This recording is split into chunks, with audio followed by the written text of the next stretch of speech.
નમસ્કાર મિત્રો, સ્વાગત છે આપ સર્વ વિદ્યાર્થી મિત્રોનું આપ સર્વની એકમાત્ર યુટ્યુબ ચેનલ આરએફની મોજમાં એફઆરની મોજમાં ચેનલ પર પહેલી વાર પધાર્યા હોય તો ચેનલને સબસ્ક્રાઈબ કરવી કે ના કરવી એ તમારી મરજી છે, પરંતુ વિડીયો પૂરેપૂરું જોઈ લેજો એવી મારી મરજી છે, મારી ઈચ્છા છે. ઓકે, તો ધોરણ 8નું સામાજિક વિજ્ઞાન પાઠ નંબર 9 સંસાધન સ્વાધ્યાયનું સંપૂર્ણ સોલ્યુશન મિત્રો જોવાના છીએ. મિત્રો, આગળના પાઠનું સોલ્યુશન પણ આપણી ચેનલ પર મુકાઈ ગયું છે. તમે તેની લિંક નીચે ડિસ્ક્રિપ્શનના અંદરથી મેળવી શકો છો અને ત્યાંથી તમે ડાઉનલોડ કરી શકો છો. પીડીએફ ડાઉનલોડ એવી લિંક લખેલું હશે, અથવા તો આપણા વોટ્સઅપ ગ્રુપ અને ટેલિગ્રામ ગ્રુપના અંદર જોડાઈ શકો છો, જ્યાં તમને પીડીએફ ફ્રીના અંદર પ્રોવાઈડ કરી આપવામાં આવે છે, અથવા તો તેના અંદર તમને એકમ કસોટીના સોલ્યુશન પણ મૂકવામાં આવે છે. એના કરતાં સારું છે કે આપણી વેબસાઇટ છે, વેબસાઇટની લિંક પણ નીચે ડિસ્ક્રિપ્શનના અંદર આપેલી છે, ત્યાંથી તમે ફ્રીના અંદર પીડીએફ ડાઉનલોડ કરી શકો છો. અને વેબસાઇટને ફોલો કરી દેશો તો જે નવી આવનારી એકમ કસોટી, વાર્ષિક પરીક્ષા, પ્રથમ પરીક્ષા, દ્વિતીય પરીક્ષા, તૃતીય પરીક્ષા, બધી જ પરીક્ષાના પેપરનું સોલ્યુશન ત્યાં આપણી વેબસાઇટ પર મૂકવામાં આવે છે પીડીએફ સ્વરૂપે. તો લેટ સ્ટાર્ટ, વિડીયો શરૂ કરી દઈએ. પહેલો પ્રશ્ન જોઈ લઈએ. નીચેના પ્રશ્નોના ઉત્તર એક એક વાક્યમાં લખી દો. કુદરતી વનસ્પતિ કોને કહેવાય? તો પોતાની જાતે ઉગનારી વનસ્પતિ, જેમાં વેલા અને જોડ 2 જ મિનિટ મિત્રો. ઓકે જેમાં વેલા, છોડવા અને વૃક્ષોનો સમાવેશ થાય છે તેને કુદરતી વનસ્પતિ કહે છે. ઓકે, આગળ જોઈ લઈએ તો વનસ્પતિમાં વન્યજીવોમાં કોનો સમાવેશ થાય છે? તો એના અંદર જોઈએ તો વિવિધ પશુ પંખીઓ, કીટકોનો સમાવેશ વન્યજીવોમાં થાય છે. ઓકે, આગળ જોઈ લઈએ મિત્રો તમને આ પાઠના અંદર કોઈ કન્ફ્યુઝન હોય તો મને પૂછી લેજો, અને કંઈ સમજાતું ના હોય તો પણ પૂછી લેજો, અને મિત્રો કોઈ લખવામાં ભૂલચૂક થઈ હોય તો પણ પૂછી લેજો. કમેન્ટ બોક્સ તમારા માટે ખુલ્લું છે.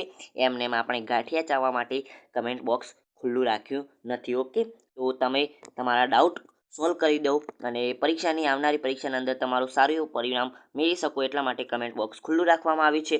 તો તમે મને કમેન્ટ કરી કોઈ પણ પ્રશ્નનો જવાબ પૂછી શકો છો. મને આવડતો હશે, મને ખબર હશે તો હું તમારું પાક્કું નિરાકરણ કરી દઈશ. ઓકે, વનસ્પતિનું વર્ગીકરણ કયા આધારે થાય છે? ઓકે, તો સમુદ્ર સપાટીથી ઊંચાઈ અને આબોહવાની વિવિધતાને કારણે કુદરતી વનસ્પતિની સંરચના અને સ્વરૂપમાં વૈવિધ્ય જોવા મળે છે, જેના આધારે વનસ્પતિનું વર્ગીકરણ કરવામાં આવે છે.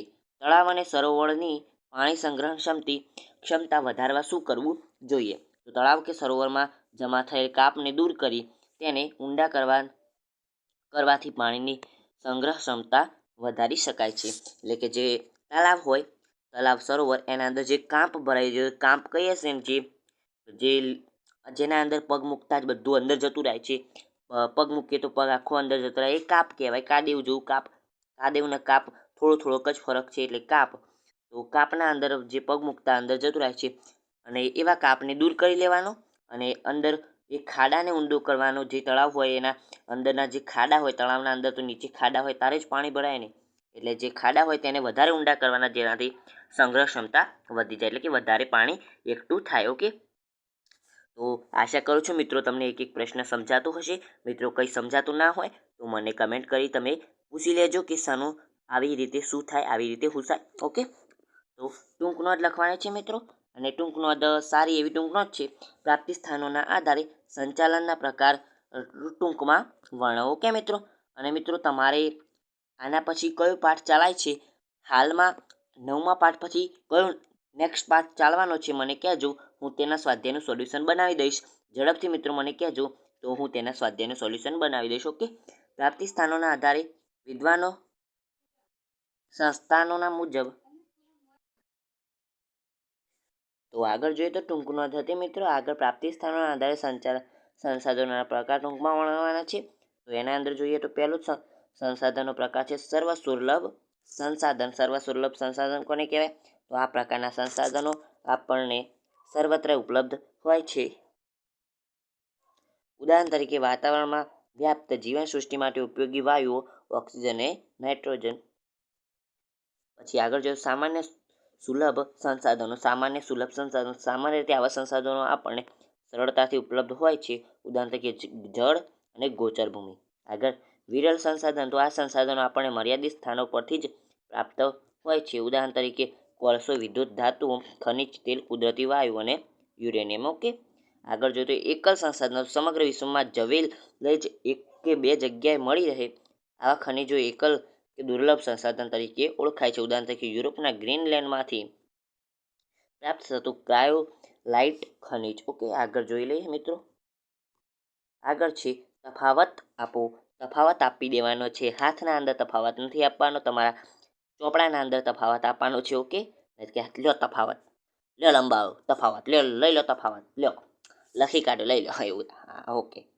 નવીનીકરણીય સંસાધનો અને બિન નવીનીકરણીય સંસાધનો. ઓકે, નવીનીકરણીય સંસાધનો પુનઃપ્રાપ્ય સંસાધનો. નવીનીકરણીય સંસાધનોને પુનઃપ્રાપ્ય સંસાધનો પણ કહેવાય અને બિન નવીનીકરણીય સંસાધનોને પુનઃ અપ્રાપ્ય સંસાધન પણ કહેવાય. તો એના અંદર જોઈ લે તો અર્થ લખવાનો છે. તો પહેલાં અર્થ લખીએ.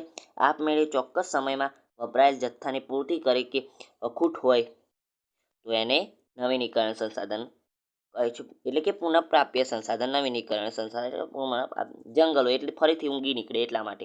પ્રાણીઓ પણ એક વંશ પરંપરાગત આવતા જ હોય છે. ઓકે, પશુ પક્ષીઓ અને સૂર્યપ્રકાશના પવન. ઓકે, આગળ પુનઃ અપ્રાપ્ય તો અર્થ એવા એકવાર વપરાયા બાદ નજીકના સમયમાં તેનું ફરી નિર્માણ અશક્ય ખનિજ કોલસો, ખનિજ તેલ અને કુદરતી વાયુ અને પરમાણુ. ઓકે, આગળ જોઈ લઈએ. આગળ એના પછી મિત્રો જોઈએ તો માનવ સંસાધન વિશે ટૂંક નોંધ લખવાની છે. જગતમાં સંસ્કૃતિનું નિર્માણ કરનાર માનવ પોતે જ એક સશક્ત સંસાધન છે, જે કુદરતના વિવિધ તત્વોને પોતાના જ્ઞાન અને આવડત થકી સંસાધનના સ્વરૂપે વાપરે છે. તે સંસાધનોને બનાવનાર અને વપરાશ કરનાર બને છે. આગળ જોઈએ તો આ પ્રક્રિયામાં માનવ પોતાની બૌદ્ધિક ક્ષમતા મુજબ કુદરત દ્વારા પ્રાપ્ત તત્વોમાંથી ઉત્તમ તત્વો પોતે જ પસંદ કરી આપણે કુદરતી સંપત્તિનો મહત્વ ઉપયોગ ત્યારે જ કરી શકીએ કે જ્યારે આપણી પાસે તે માટે કૌશલ્ય, આવડત, જાણકારી, ટેકનોલોજી હોય. શિક્ષણ અને આરોગ્યની સેવાઓ દ્વારા માનવને એક વિશિષ્ટ પ્રકારનું સંસાધન બનાવે છે. માનવી સંસાધન બનાવવાની આ પ્રક્રિયાને માનવ સંસાધન વિકાસ કહેવાય છે. ઓકે, આગળ જોઈ લઈએ મિત્રો. જળતંગી માટે જવાબદાર મુખ્ય પરિબળ કયું છે? તેના અંદર જોઈએ તો જળતંગી માટે વસ્તી વિસ્ફોટ, રોકડિયા પાકનું વધુ જતું વાવેતર, આધુનિક જીવનશૈલી, શહેરીકરણ, ઉદ્યોગ નવીનીકરણ જેવા પરિબળો મુખ્યત્વે જવાબદાર છે. આગળ જોઈએ તો પરિસર તંત્ર કોને કહેવાય? સવિસ્તાર સમજાવો. એના જોઈએ તો જીવાવરણમાં એક સજીવ બીજા સજીવ સાથે પરસ્પર જોડાઈને પોતાનું અસ્તિત્વ ટકાવી શકે છે. આપણે તેને પરિસર તંત્ર એટલે કે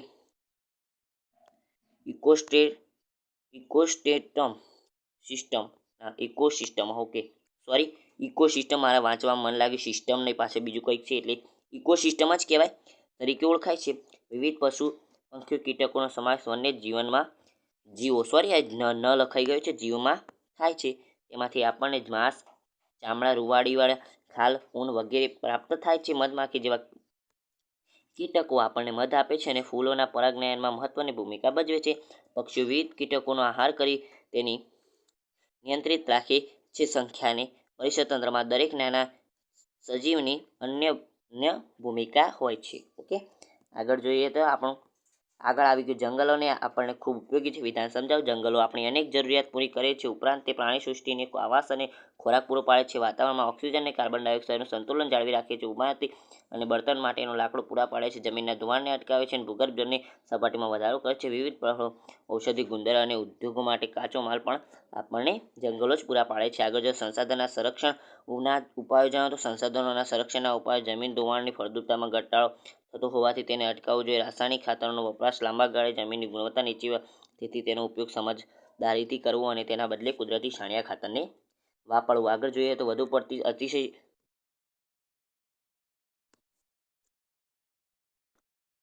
તો આવી રીતે છે મિત્રો, તમે જોઈ શકો છો આ આપણું સ્વાધ્યાય સોલ્યુશન છે. PDF મેળવી શકો છો આપણા વોટ્સઅપ ગ્રુપના અંદરથી. આવી રીતે 8મો પ્રશ્ન છે. એના પછી જોઈ લે તો આ અંદર વિકલ્પ છે. રાસાયણિક ખાતરનો વપરાશ લાંબા ગાળે જમીનની ગુણવત્તા ઘટાડે છે અને જમીન નીચેનામાંથી કયું સંસાધન બિન નવીનીકરણ છે? અને આગળ જોઈએ તો નીચેના કયું સંસાધન વિરલ સંસાધન છે? તો ક્રોકાઇલાઇટ.